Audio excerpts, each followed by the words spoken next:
is an Indian country south of the United States, and its culture is one of the oldest in the world, dating before the birth of Christ. The most important of the Indian races are the Aztec and the Toltec.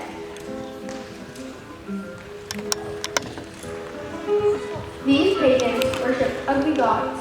Even human sacrifices were offered to the gods. Some of these gods were adored in a temple.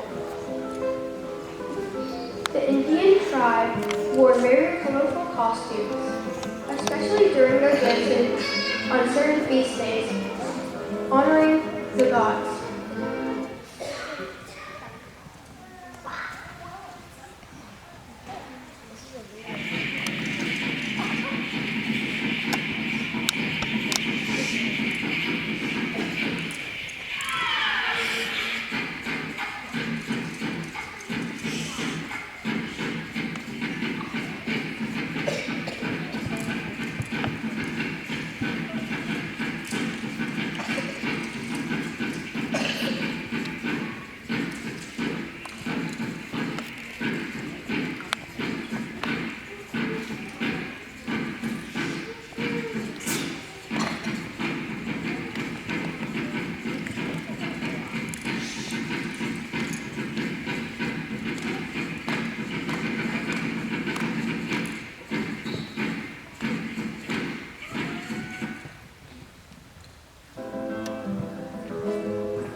Conquest of Mexico was begun by Hernando Cortez in 1500.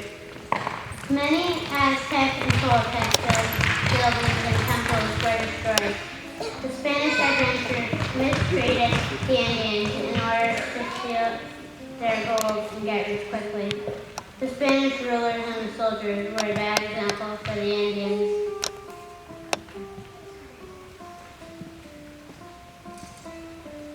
Franciscan and Dominican priests came from Spain to instruct the Indians in the Christian religion.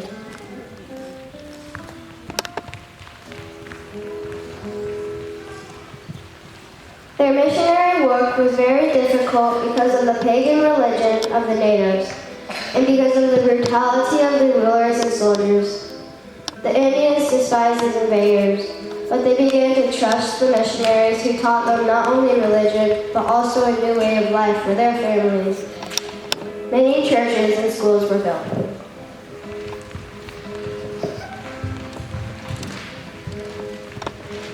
The Mother of God had compassion on these oppressed pagan Indians and came to help them.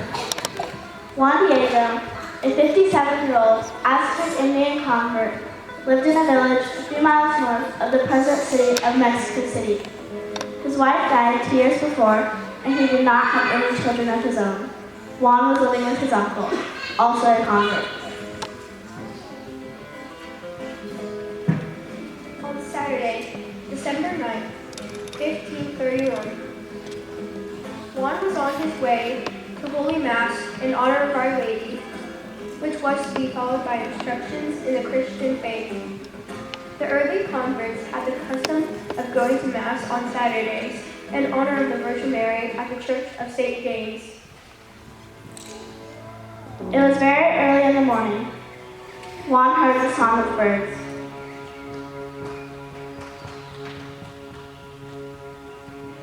He then heard a woman's voice calling.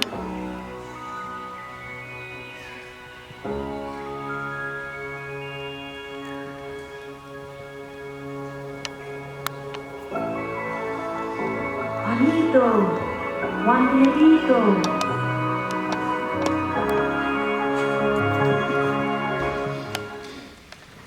Juan climbed a hill called Tepeyac Hill.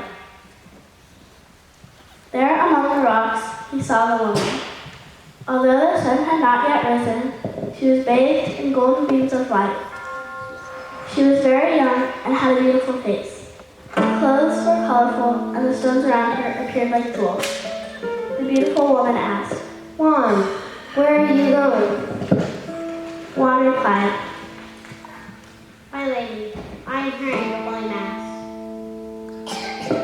Dear son, I love you. I am the Virgin Mary. Mother of God, who created all things, I desire that a church be built in this place where I will show my compassion to your people and to all who sincerely ask my help in their work and in their sorrows. Here I will console them. So hurry to the city and tell the bishop all that you have seen and heard. Juan said, "Noble lady, I will do what you ask." Juan began his journey down Tepeyac Hill to Mexico to see the bishop.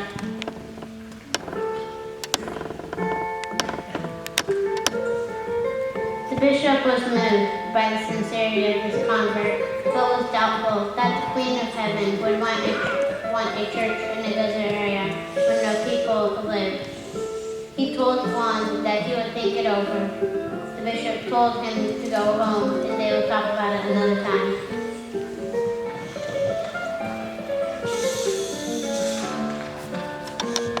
Juan left and returned to Tepeyac Hill. When he approached the top of the hill, the lady was there. He knelt before her and told the story of his visit to the bishop. He told her that he was unworthy of her trust. He asked that she send someone else to the bishop. The lady answered, My little son, you are the one I have chosen. Return to the bishop tomorrow and repeat my request for a church in this place. Juan answered, Noble lady, I will do what you ask, but I fear the bishop will not be pleased to see me again so soon. Tomorrow, I will return to tell you of my visit. After Mass the next day, Juan again traveled to Mexico City to see the bishop. The bishop listened patiently and said to Juan, ask for a sign. The bishop had the power to make the Virgin Mother's wish come true, but he wanted proof. Juan promised to return with whatever sign the lady might choose. Traveling again to the top of the hill,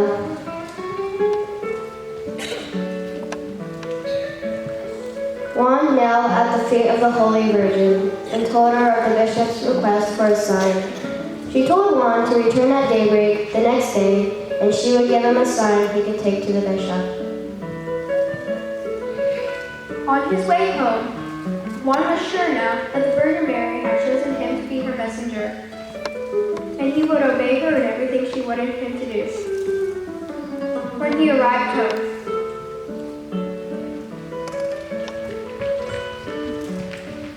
he learned his uncle was very ill with a contagious fever.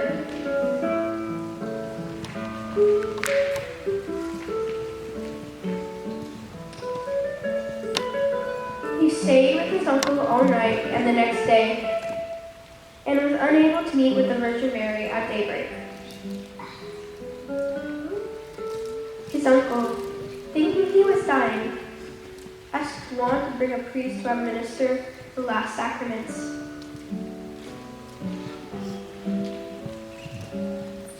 On Tuesday, December 12, 1531, Juan left his uncle's home to get a priest and encountered the Virgin Mary on the way.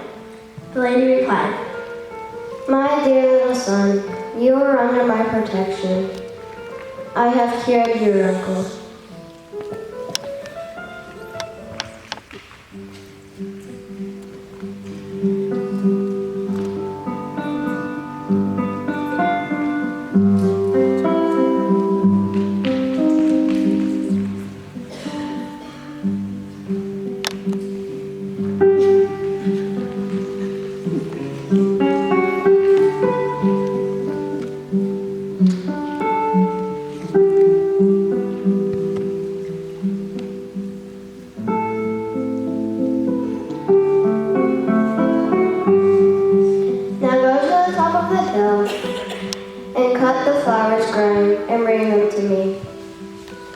Juan, being very puzzled, knew there were no flowers on the hill.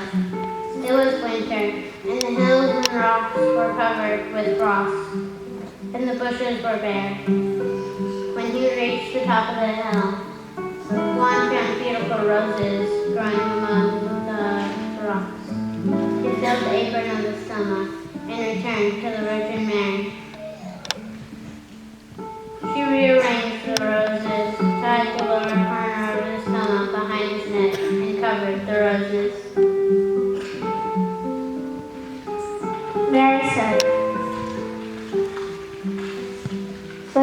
son, this is my sign to the bishop. Let no one see what you are carrying. Tell the bishop that I have cured your uncle, and that I myself have arranged these roses in this way. This time he will believe you. Upon arriving in Mexico City, Juan went to the bishop. Upon entering the room, he slowly let down his tilma, and the beautiful roses fell to the floor.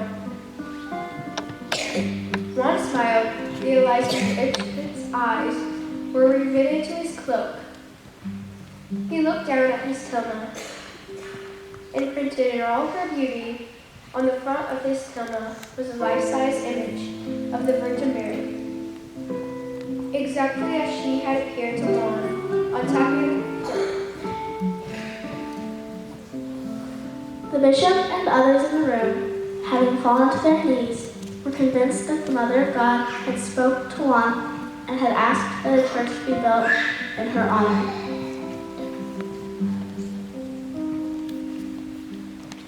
A joyful procession accompanied the bishop to the cathedral where the tilma was put on display. The Indian convents and many others came to pray to the Blessed Virgin Mary. They were happy to know that the Mother of God had remembered them in their need and suffering, and would help them.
It was good.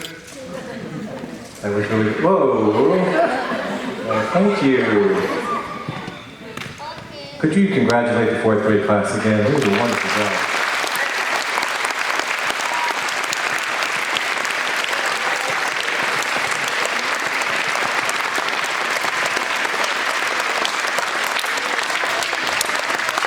If you ask any students in 5th through 8th grade that were here in 4th grade, most of them could tell you what part they had in the story.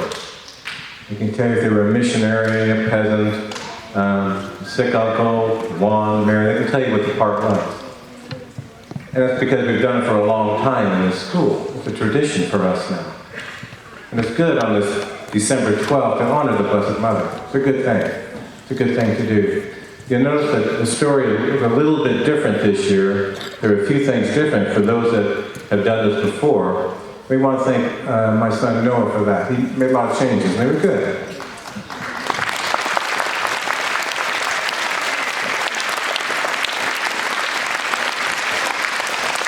But the core of the story is the same. What we told today is the same as what was told 20 years ago here, 25 years ago here in the school. And that's a story of a very poor convert, listens to the Blessed Mother, experiences a miracle that the world's still talking about today. So we do not want to miss the point of today. The point is not that it was a good play and a good performance, but we are devoted to the Blessed Mother. We're St. Mary's. We're devoted to her, and we honor her today. So thank you for coming. We appreciate all the parents and family that came. We appreciate that very much. Appreciate your attendance, students, and for paying attention. It's wonderful.